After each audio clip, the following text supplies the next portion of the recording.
Over 300 of the world's top off-road UTV race teams poured into Laughlin, Nevada to compete on one of the roughest and most challenging off-road race courses on the planet. They battled side by side off the start line and braved the searing heat, chalky dust, and torturous Mojave Desert for a chance to win hundreds of thousands of dollars in cash and prizes and a brand new 2017 Polaris RZR XP Turbo.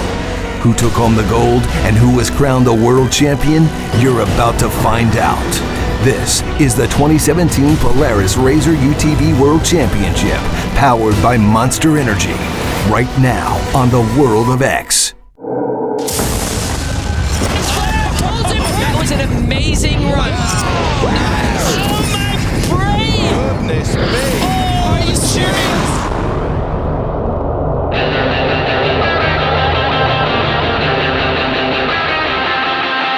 3 years ago, UTV Underground owners Joey DiGiovanni and the Martelli Brothers dreamt up and produced the first ever UTV World Championship. The World Championship now draws the best of the best from around the globe. Over 300 racers traveled to Laughlin, Nevada to compete in the grueling contest. For the Safecraft Desert Championship, the field was set to battle for 10 treacherous laps for a total of 160 miles of hell. For the Method Race Wheel Short Course Championship, the racers would complete 3 of the brutal 16-mile laps, making their race nearly 50 miles long. The Got Sand Youth Race was a 30-minute timed competition that took place on the infield. Saturday, 9:45 a.m., the stacked field of professional desert UTV racers began to line up and prepare to battle. The Safecraft Desert Championship was about to begin, and for the 3rd year in a row, there was a new record turnout. Over 100 of the world's best desert UTV racers sat in staging, waiting nervously. We're at the UTV World Championships. This event every year gets bigger and bigger, and you know, the blood's boiling right now, man. It's ready to go. This has got that land rush start, so I think they're starting us like 18 wide, and we're gonna try to cram 18 people into one little small corner. It's a dead engine start, 10 cars straight into the first corner. It's gonna be checkers or wreckers right here, man. This makes or breaks the race. I'm feeling the pressure right now, but it's good pressure, and I'm happy to be where I'm at, and to have that target on your back means you're doing well. The hardest part of the day is making sure that you're keeping on pace and keeping on track. You can lose a lot of time over 10 laps. This is a loop race and it's only 16 miles. Stacking this many competitors in a 16-mile course, you know, you're going to be picking off, if you can, one guy every 30 seconds to a minute. The dust is probably my biggest concern right now. Track conditions, I think, are obviously going to get 10 times worse. The first lap, it's going to be completely different than lap 8 or 9. What everybody called a golf car not too long ago is a proper off-road race car. And not only can you go racing with them, you can have a lot of fun just out on the normal trails. I actually got a little goosebumps on my neck. That's exciting. There's like 5 rows in front of me. I think there's 18 per row. We got a nice breeze. Seriously, I'm like excited. Each row started every 30 seconds apart, and they were carefully tracked throughout the race to calculate their final time on course, referred to as their corrected time. The racers would compete with a co-driver at their side, like most desert races. And a hot pit was provided so they could take on fuel, fresh tires, and make repairs. The seconds ticked down. Race director Donald Jackson dropped the green flag, and they were off. Number 978, Dustin Jones, who was lined up on the inside of row 1, flew down the course and took the whole shot leading into turn 1 for the 3rd year in a row. Heading into turn 2, Mitch Guthrie Jr. made an aggressive pass on Jason Murray and moved into 2nd place. The former UTV World Champion was off to a great start. The 2nd row left the start line in a plume of dust and dirt. 920, Pete Libby executed an inside-outside move and stole the lead, followed by 930, Tyler Greaves, and 971, Wayne Matlock. Libby held his ground through turn 2 as the chaseback went door-to-door in the infield. Back up front at race mile 1.5, the leaders were heading out into the desert. It was still Dustin Jones out front, with the 2016 UTV World Champion Mitch Guthrie Jr. hot on his tail, followed by Murray Racing and the rest of the chase pack. Moments later, the third pack of Safecraft Desert Championship racers flew off the line. Dan Fisher from Lone Star Racing jumped out front and led the pack through turn 1. Jacob Carver was right on his bumper, followed by Rhys Millen and Craig Scanlon in his SMG Polaris RZR. Rhys Millen and Craig Scanlon both made a move early heading into turn 2, passing Jacob Carver on the inside. Seconds later, Scanlon and Miller came up on an overturned vehicle, and as Scanlon dodged the pileup, he made contact with Miller, bouncing his car outside and on its lid. Fortunately, there were no injuries in the melee. Meanwhile, the Row 2 leaders hit the desert, with Pete Libby still out front, followed by Greaves and Pamela Hall, who now sat in third. The Row 2 chase pack came through shortly after, including Bernard Gomez, Robbie Gordon, Jim Beaver in the Polaris Star Car, as well as Dynamic Racing. Near the front, Mitch Guthrie Jr. attempted to charge forward and pass Dustin Jones for the lead. However, he began to experience mechanical issues and lost power. Jason Murray moved past the former champion into second place. It was a disappointing development for Guthrie. Minutes later, Dustin Jones came through the Super ATV Proving Grounds, still out front. Jason Murray, who now sat in second, began applying pressure to Jones. Moments later, Justin Lambert, David Martinez, and Logan Gastel came through, skipping across the treacherous whoops. Back at the start line, Row 4 rocketed towards turn 1. Ryan Laidlaw took the whole shot and went door-to-door with Katie Vernola. Nearly 100 Desert Warriors took to the field in a hail of dirt and dust. The crowd cheered as each row left the start and battled for position early on. But for off-road legend Larry Rossler, the day would end early. Larry went door-to-door with several racers on turn 1 and 2 and sustained some insurmountable damage to his car. It was a tough break for the seasoned desert racer.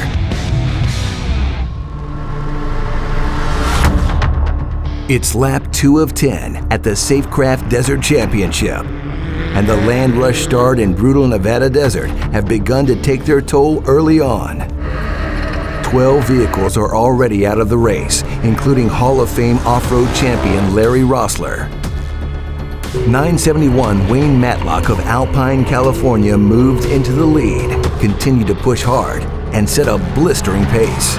He started in the second row and passed nearly 20 vehicles, including Mark Holes, who found himself stalled in the middle of a corner. Wayne was hoping for some good luck this year at the championship. Just behind Wayne sat Dan Fisher in the number 910 Can-Am Lone Star Racing UTV. Dan stayed just outside Matlock's dust trail, waiting for him to make a mistake or suffer a mechanical issue. As the leaders passed through the main pit and started their assault on lap 3, it was former UTV World Champion Brandon Sims who sat in third place. Sims is a consistent threat at every UTV race and not someone you want behind you applying pressure. Just behind Brandon Sims sat Can-Am monster athletes Jason Murray and Dustin Jones. The two drivers mixed it up for the next 17 miles, pushing each other to catch the leader, Wayne Matlock.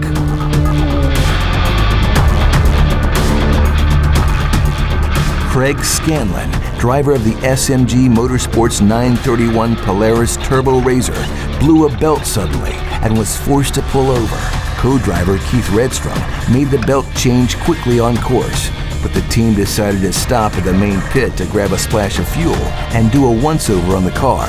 They lost 16 minutes during the stop and now had some work to do to get back into contention. Brothers Jason and Derek Murray, who had the third fastest time on lap 1, were forced into their pit as well on lap 2 after sustaining damage to their rear trailing arm. Their crew decided not to fix the bent arm and sent the team back out on course, hoping it could withstand the remainder of the race. Meanwhile, back out in the desert, the pack of hungry and anxious racers were in an all-out battle against each other and the brutal Nevada terrain. Number 944 Matt Burrows in his Monster Energy-powered Can-Am made his way into the infield and out onto the desert course for his third lap. Up ahead at race mile 2 of lap 3, 910 Dan Fisher passed the 971 of Wayne Matlock and took the lead. 15 minutes later, Brandon Sims, who started on row 3, caught Dustin Jones at race mile 10 and was beginning to gain valuable track position, passing cars that started minutes ahead of him.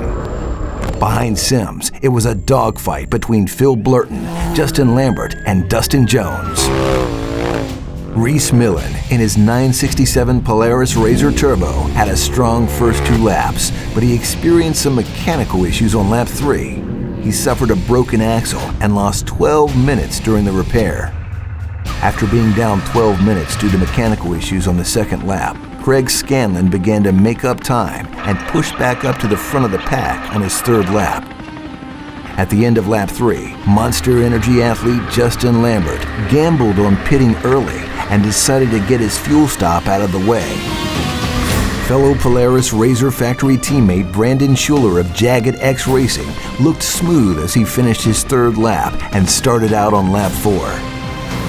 On lap 4, the lead pack of UTVs was made up of Dan Fisher, Wayne Matlock, Justin Lambert, Phil Blurton, Bill Zemak, Brandon Sims, and monster athletes Jason and Derek Murray, whose team was keeping an eye on their bent trailing arm as they passed the main pit. Back in the naturally aspirated class, Jonathan McVeigh held down first place.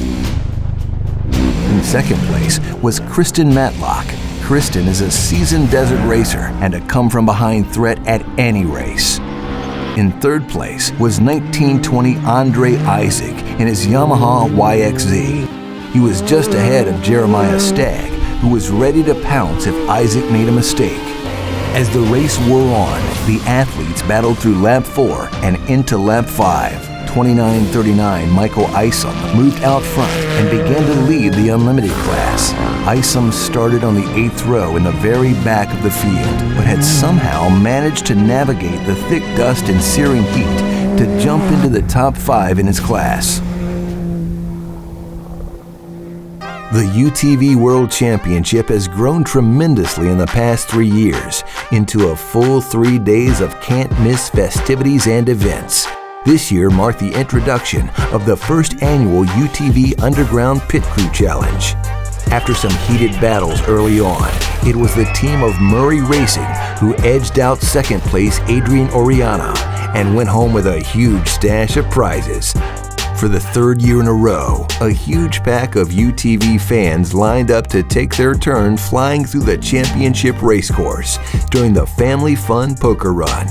Nearly 200 UTV enthusiasts took to the course, making the poker run a smash hit.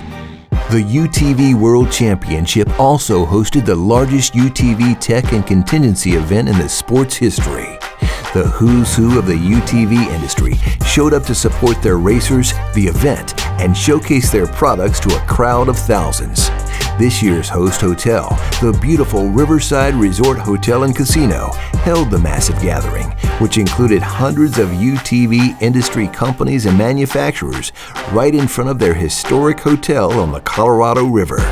While the race teams registered their vehicles, signed autographs, and met with their fans, Polaris Industries led the effort as title sponsor and handed out tons of free goodies. The official MC of the event, Tim Shellman, was on the mic entertaining the fans and interviewing all of the vendors.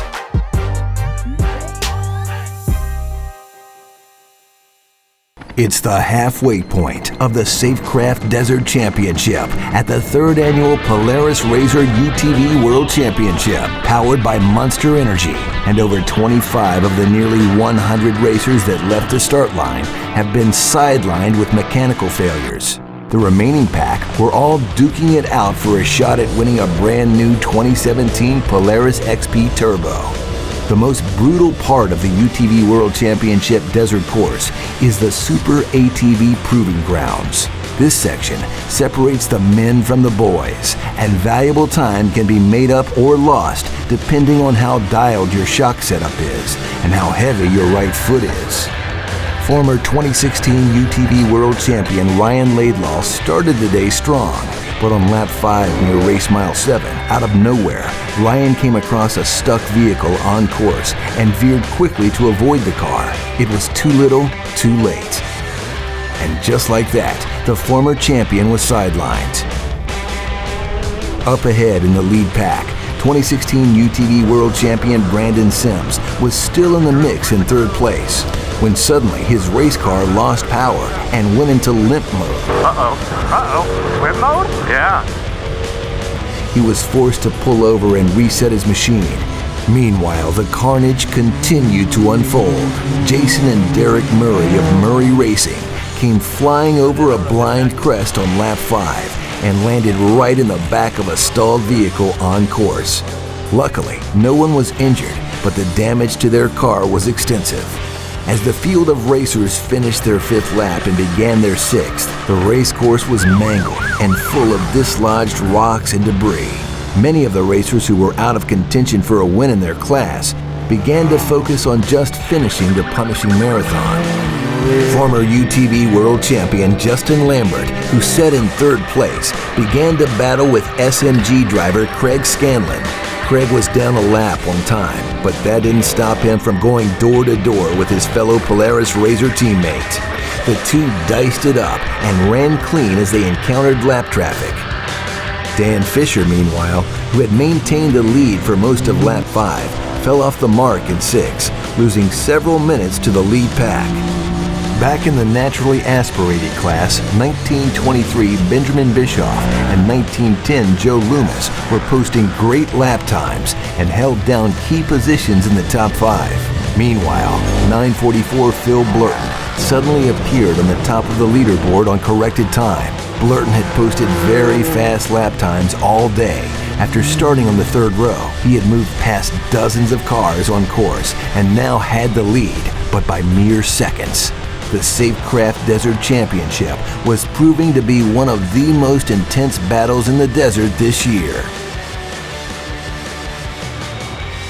The 2017 Polaris RZR UTV World Championship on ABC, brought to you by Polaris RZR, fuel your passion, and Monster Energy, a lifestyle in a can, and Odyssey Battery, setting the new standard for power, life, and durability, and Fox Shocks, redefine your limits.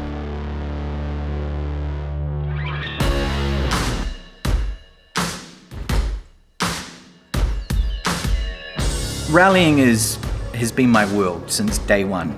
My dad was already established as a racer in the US. I had the opportunity to work with him and go to school. I would build the cars in the off season, and all of the parts that were left over, I built my first rally car, and I started rallying the California Rally Series. I had free tires, I had some free shocks, and I had half a car that I kind of built together. It's always been my passion, and still today, it's one of the only other forms of sport, all sport, motorsport, it's rally. From a company standpoint, we've had many highs, many successes.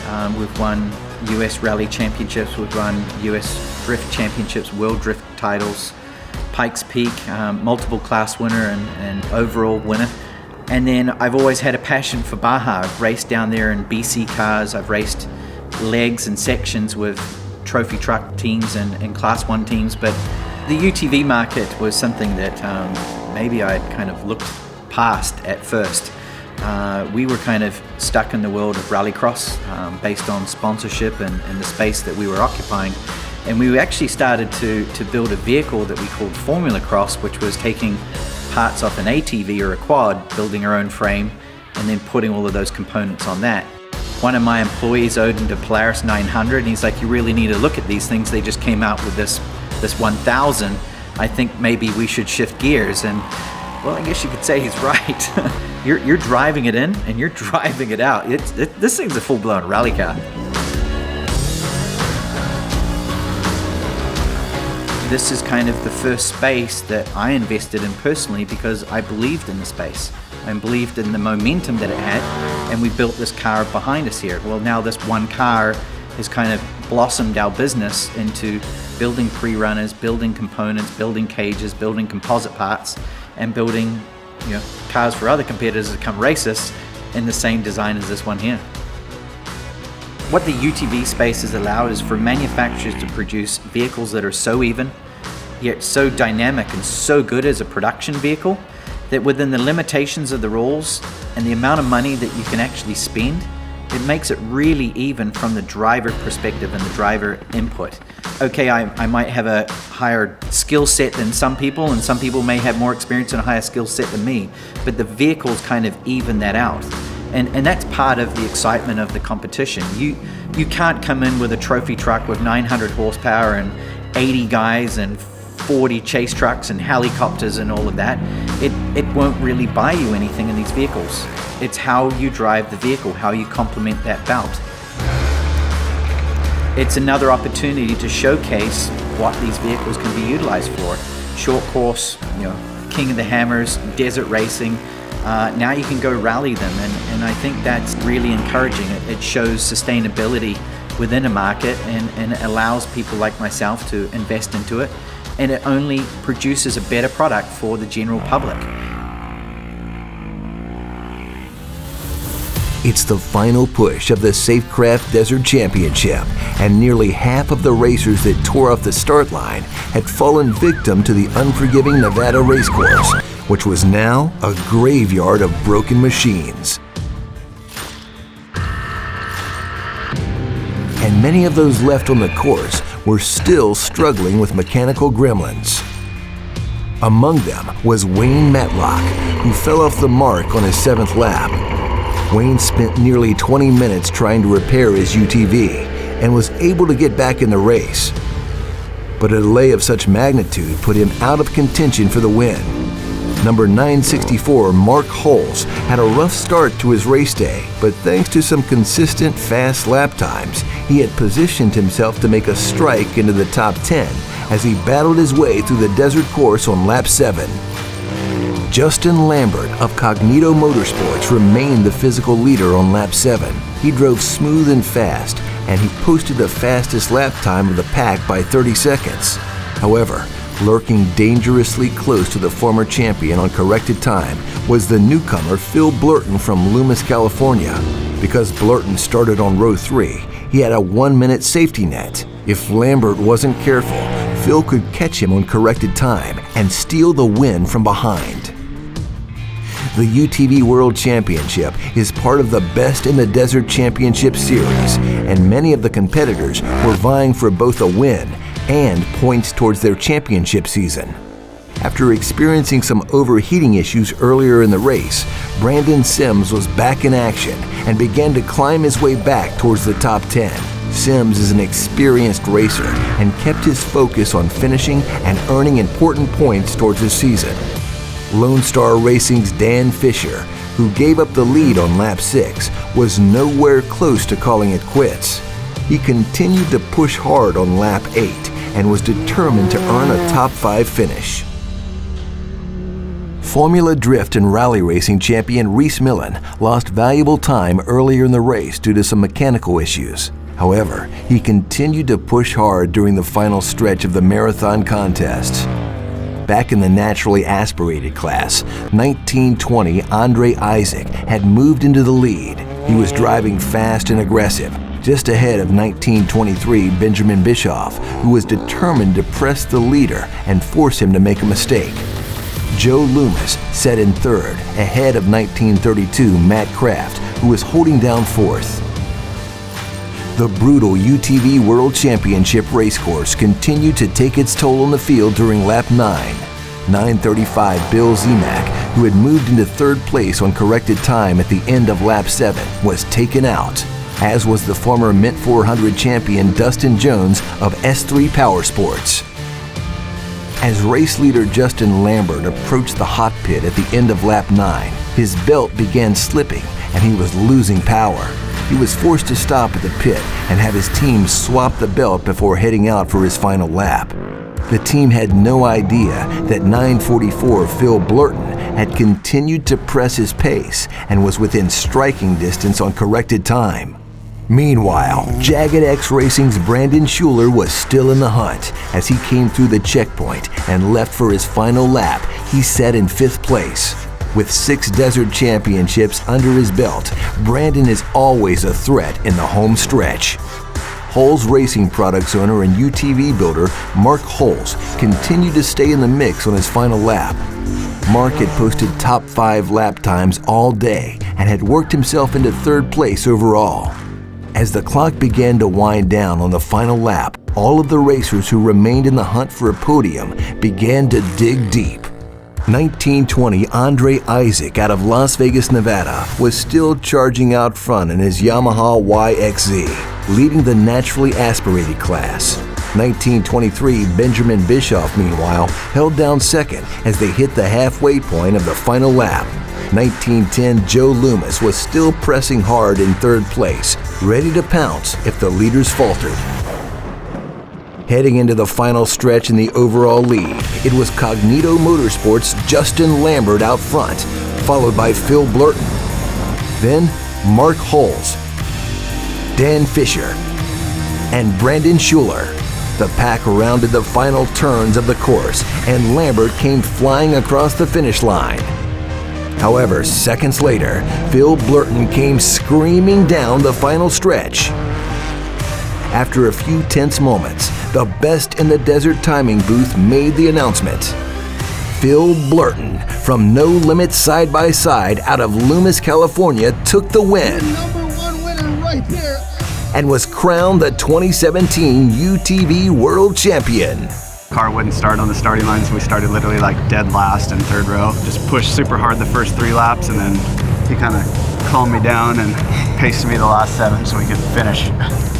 2939 Michael Isom, hailing from St. George, Utah, took the Unlimited Production Class Championship and finished 4th overall, which was the best finish of any Unlimited Production vehicle in World Championship history.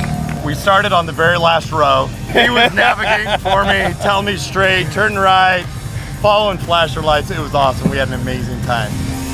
In naturally aspirated, it was 1920 Andre Isaac who took the win, having run a clean race all day. And in the sportsman class, 2999 Robert Parsons with Fast Track Racing crossed the finish line first. Here's a look at all of the top 3 finishers in each class for the Safecraft Desert Championship.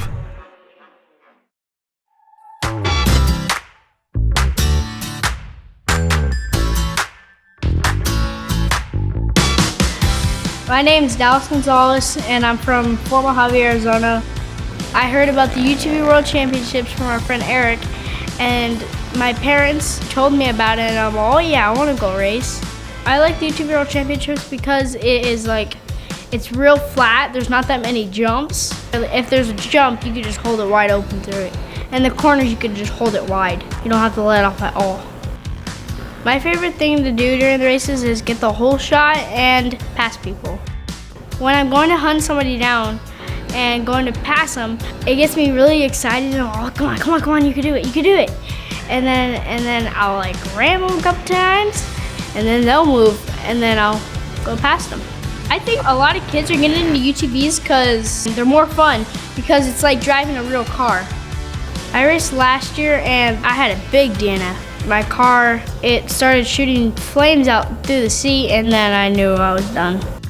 I was not as happy because I kept losing races, but I was happy that I got to drive the car and have fun. It's still fun no matter what, even if you lose or win.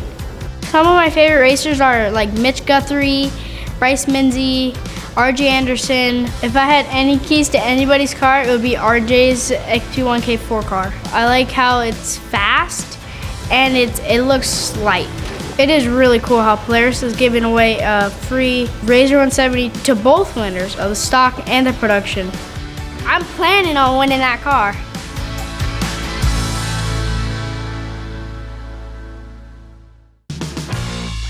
Every year, the UTV World Championship draws the best and brightest youth racers from around the world to compete on a modified version of the championship racecourse. The kids show up in their Polaris RZR 170s, some stock, some heavily modified, and compete in 2 different classes, 170cc and the faster 250cc class. This year, 53 kids came out to compete, and they lined up and blasted off the start line side by side, just like the pros. They would race for a full 30 minutes in front of a crowd of thousands cheering them on. In the 250 class, Dallas Gonzalez from Fort Mojave, Arizona, moved out front right off the start. He was followed closely by Clayton Mickle and Caden Danbury. In the 170 class, Luke Knupp, Jackson Lambert, and Aaron Cuevas from Riverside, California, formed a lead pack and began to battle for position. As the kids began to tear off laps, the infield became a dusty war zone. The parents cheered all the kids on as they drove like champs around the bumpy and challenging racecourse. Many of the kids entered in the youth race had parents racing in the adult pro classes, including Jackson Lambert, Stockton Bullock, Ryder Van Beekum, Brooklyn Leverton, Enzo and Christian DiGiovanni, Wyatt Matlock, and more. As the clock ticked down and the kids flew across the finish line, it was Dallas Gonzalez who finished first and won the Youth 250 class, followed by Luke Knupp in the 170 class. All of the kids ran hard and showed how bright the future is for the sport of UTV racing. Cody Bradbury's introduction into off-road racing started on two wheels, but after a serious crash, he was faced with either giving up his passion for competition or climbing into a caged vehicle. Quitting was not an option, so moving to four wheels and a cage was the obvious choice. He quickly became a force to be reckoned with in short course, winning a championship in only his second year of competition. I mean, really, it started in BMX. My dad bought us some bicycles, my brother and I, and we went down and raced at the local track here in Paris, and he got us dirt bikes when we came of age, and we all broke collarbones within about 3 months of each other, every one of us. My mom kind of cut it off there, and my dad went and bought a Polaris XP 900, and a local race was close to us in Lake Elsinore, and my dad decided that I should go do it, and I went out and did that and did pretty good, got third in my first try in a car that wasn't really a race car, and from there I built a car, and the rest is history. The Polaris platform for me made sense. That's what I started racing in 2013. My dad already had one. It was a good car. It worked really, really well. And then, in 2014 when they came out with the XP 1000 platform, they were ahead of their time. There was nothing else that was even competitive. The cars are still the best cars today. They're the most competitive cars. They're the best all-around handling cars. So it's just something for me that made sense. For the UTV World Championship, I'll be racing a 2017 Polaris XP Turbo. It's all built by Holtz, running Walker shocks, Walker wheels, GBC tires. It's my normal works car. I'll do a couple small changes with tire size, and other than that, it's going to be what I race at works. My friend Rusty, he's kind of the one that introduced me to the UTV World Championship. At the time, he was doing all my photos and any of my video stuff for my press releases on my dirt series racing, and he said, "Hey, come check this thing out. It's going to be pretty big." I never expected it to be as big as it was. It was huge. When I showed up and the tech line, it took a couple hours to get through the tech line, and there were so many vendors there, and it seems like every year, more and more manufacturers are getting involved, and it's growing. It's good to see. In the short course class at UTV World Championship, the field's super deep. You have, guys like RJ, who is going to be a guy to beat no matter where he comes. Mitchie, Bo, Piplick, a lot of the same guys I race even at works. Those guys are still the guys to beat, but it's tough to win, and there's always the dark horse too, the guys that go fast, and if you can put it all together for one race, it's, you can come out on top.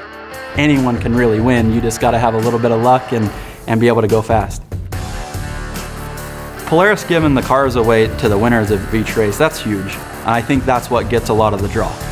Off-road racing hasn't notoriously been known for big prizes or anything like that. It's more of that a boy at the end, and big thanks to Polaris. I mean, they've gotten behind the UTV World Championship and just UTV racing in general. It's been a huge help to have them.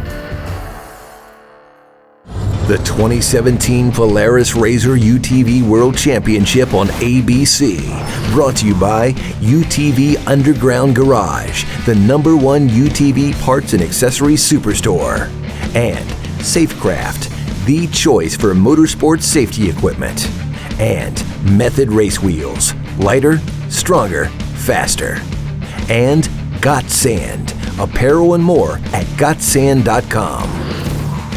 There were 4 classes total entered in the Method Race Wheel Short Course Championship this year.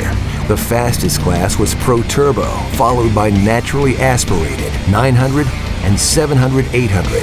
The pack of anxious racers sat at the start line, ready to do battle for 3 of the 16-mile laps. The green flag dropped, and the first row of UTV warriors tore off the start line for the start of the Method Race Wheel Short Course Championship. Within seconds, number 4512 Bo Barron rocketed into first and took the whole shot. Defending world champion Mitch Guthrie Jr. made contact with several racers and got stuck in the chase back on the exit of turn 1. 30 seconds later, row 2 left the start, and it was Mark Queen from Lake Havasu, Arizona, who blew past the entire field and took the inside line, but it didn't last long. Seconds later, on the entrance of turn 2, Dustin Jones made a move inside and took the lead. Back on the start line for row 3, RJ Anderson showed why he's an off-road champion and a threat at every race. He started his Walker Evans Polaris RZR in mere seconds and ripped past the entire field into first, just ahead of Garrick Lastra. Ryan Piplick came in hot and was tagged from behind by 45-28 Shane Dowden, which sent Shane into a barrel roll down course. At the same time, Manuel Escarel made contact and he rolled as well. Luckily, no one was injured. All of the racers were vying for a chance to bring home cash and prizes, as well as impress their sponsors and fans at home. But the UTV World Championship course was brutal. The racers would have to go all out for 3 laps on a dusty, rocky, torn-up race course that had been chewed up from the morning's desert race. Back up front in the lead pack, 45-14 Robert Van Beekom stole the lead early from Bo Barron, who sat right on his bumper. They were followed closely by 45-21 Cody Bradbury as they raced out into the open desert. Suddenly, Cody lost control of his race car and went tumbling down the course. He was okay, but his race was over in an instant. 45-01 Mitch Guthrie Jr. slid past him and into 3rd place. Meanwhile, 45-37 Dustin Jones led the second group out into the desert just ahead of Ryan Holmes. Former UTV World Champion and Mint 400 champion Brandon Sims wasn't far behind, however. Brandon began picking off multiple racers and passed 3 cars in one quick move. Back in the row 3 pack, number 45-31 RJ Anderson pushed hard as he led a hungry group of experienced UTV racers into the desert. Meanwhile, up front, after waiting patiently for a place to pass, 45-12 Bo Barron rocketed past 45-14 Robert Van Beekom. Dustin Jones and Ryan Holmes battled in the dust. Ryan saw an opening and passed Jones in a hail of dust and dirt. 45-31 RJ Anderson wasted no time catching up to the second row pack. He picked off multiple racers as he charged forward towards the leaders. Because Anderson started on the 3rd row, he had a 1-minute cushion on corrected time. If the leaders weren't careful, he would soon be in the lead, even though he was physically in 20th place. Up front, 45-12 Bo Barron came through the Super ATV Proving Grounds first. Just behind him, 45-01 Mitch Guthrie Jr. had caught up to Robert Van Beekom. Mitchie took an inside line and passed Robert to move into 2nd place physically. Ryan Halls came through next, followed by Dustin Jones, who was trying to work his way around a slower racer. Brandon Sims crept up on his tail, however, and suddenly dropped the pedal, took the outside line, and passed him. Up front, 45-12 Bo Barron maintained his lead, but 45-01 Mitch Guthrie Jr. was closing in. Bo has never won the World Championship, but is a consistent course competitor with a rich history in off-road racing.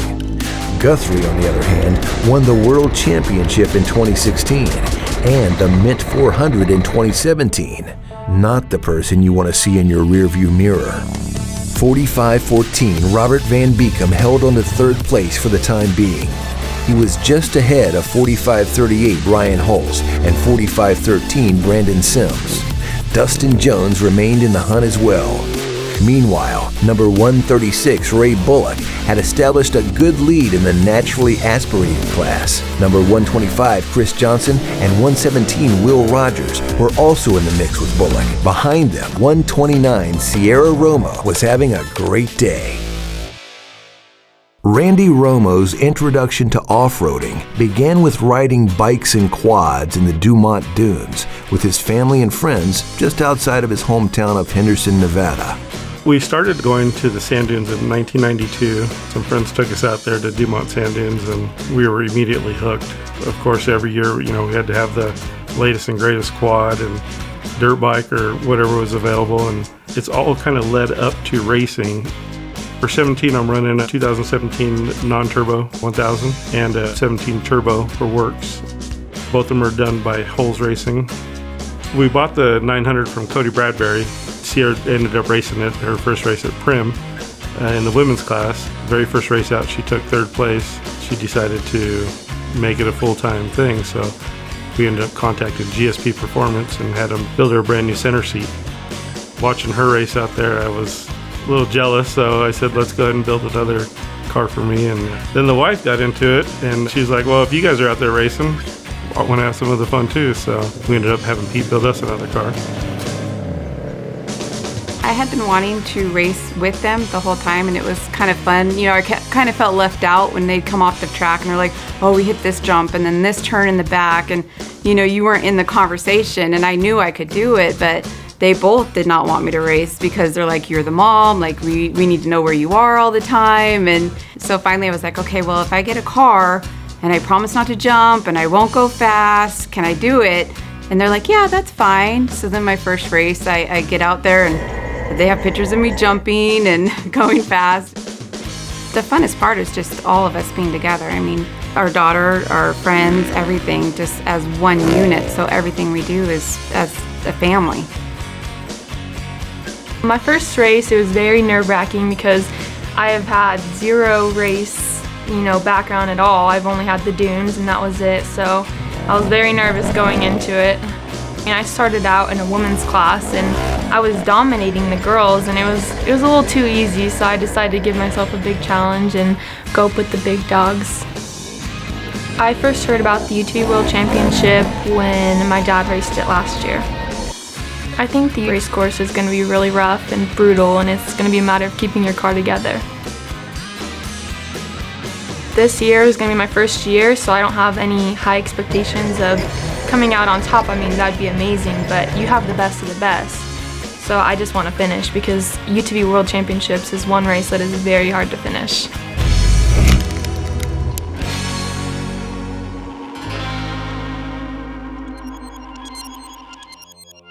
It's the end of lap 1 of the Method Race Wheels Short Course Championship, and the action thus far was intense. As the overall and pro turbo class leader, Bo Barron, came into the infield, disaster struck. He rolled his Polaris RZR on the chewed up edge of a steep left turn and ended up on his roof, helpless. Mitch Guthrie Jr. took advantage of this mishap, passed Barron, and moved into first place physically. Having won the UTV World Championship in 2016 and the Mint 400 a month earlier, Mitchie was poised to run away with the win. Moments later, seemingly out of nowhere, 45-27 Randy Romo got by Barron and was now physically second on course. Romo was still ahead of the chase pack. 45-09 Matt Hancock came through next. Matt was another row 1 starter that had managed to evade the chase pack thus far, but 45-38 Ryan Hulse was in hot pursuit. Back in the lead, Mitch Guthrie Jr. was preparing to walk away with the race when tragedy struck. Mitch blew a belt, which allowed Randy Romo to fly by him and take the lead. 45-38 Ryan Hulse flew past the stranded car of Guthrie next and set his sights on Randy Romo, who is now out front in the lead. RJ Anderson, meanwhile, began attacking Dustin Jones. Jones came flying through the Polaris RZR arch with RJ right on his bumper. RJ almost lost control of the car trying to make the pass, then eventually slipped past Jones. He clocked the fastest time of the race on lap 1, and because he started on row 3, He now sat in third place on corrected time. Mr. Anderson was on a mission. In the naturally aspirated class, 136 Ray Bullock maintained his lead, comfortably ahead of 117 Will Rogers and 129 Sierra Romo, as the rest of the class battled to keep pace. 148 Travis Sullivan was charging hard when he caught an edge and experienced a violent rollover. Back up front and still in first place, 45-27 Randy Romo put the pedal down. But Ryan Halls was hot on his tail, looking for a chance to move from second to first. 45-09 Matt Hancock flew by in third place, followed closely by Brandon Sims. Seconds later, Sims made the pass on Hancock and moved into third place. The former UTV world champ was picking up steam fast. 45-31 RJ Anderson caught and passed Hancock next as he continued his blistering run up the field. As the crowd waited for the race leaders to finish lap 2, it was 45-38 Ryan Holtz who emerged as the new frontrunner. He passed Randy Romo and barreled through the Razor Arch on his way out for the third and final lap. Just behind Ryan, Randy Romo still sat in second place, followed by Brandon Sims and RJ Anderson. But within a mile of the start of lap 3, Sims caught up to Romo and eventually passed him, moving into second place. RJ Anderson, meanwhile, continued to apply pressure forward, hoping to force a mistake by Romo. Back in the naturally aspirated class, 136 Ray Bullock was still running strong. 45-55 Caleb Meyer, meanwhile, led the 900 class.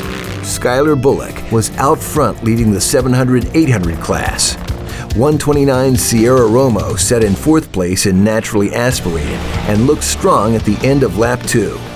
Just after the Super ATV Proving Grounds, race leader Ryan Holz ripped through, followed closely by Brandon Sims. A few minutes later, RJ Anderson caught 45-27 Randy Romo. Romo put up a good fight, but the off-road champion got past the Henderson native within a few minutes. 45-09 Matt Hancock and 45-37 Dustin Jones came by one after another on pace for a strong finish. Up front, race leader Ryan Holz tried to extend his lead as the leaders began the final sprint towards the finish. Ryan knew he had a former UTV world champion and an off-road prodigy behind him closing in. 45-13 Brandon Sims sat just outside of Ryan's dust trail, but continued to push hard.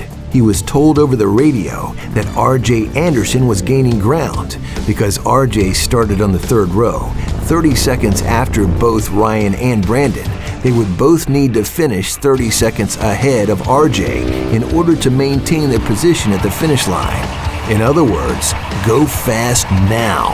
Heading into the final stretch, it was 45-38 Ryan Holz, 45-13 Brandon Sims, and 45-31 RJ Anderson.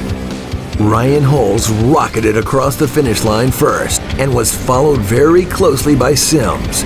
But it was RJ Anderson who put it up on two wheels, flying across the finish, who would take the win after calculating corrected time. Anderson started on the third row and passed 24 vehicles on course to take the Method Race Wheel Short Course Championship. We did it! I got one. I've wanted this one so bad. So he came close last year and I came in second right behind Mitchie. So, man, starting third row, the dust was brutal. There's so many times I couldn't see a thing. I almost balled it up huge one time and kept it together there, but man, am I pumped to bring home this world championship. Other class winners included 136 Ray Bullock, 45-55 Caleb Meyer, and 45-92 Skylar Bullock.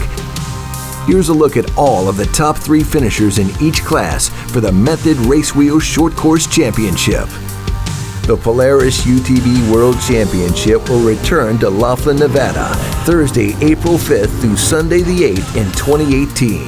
For more information, visit UTVUnderground.com and follow us on Facebook for updates.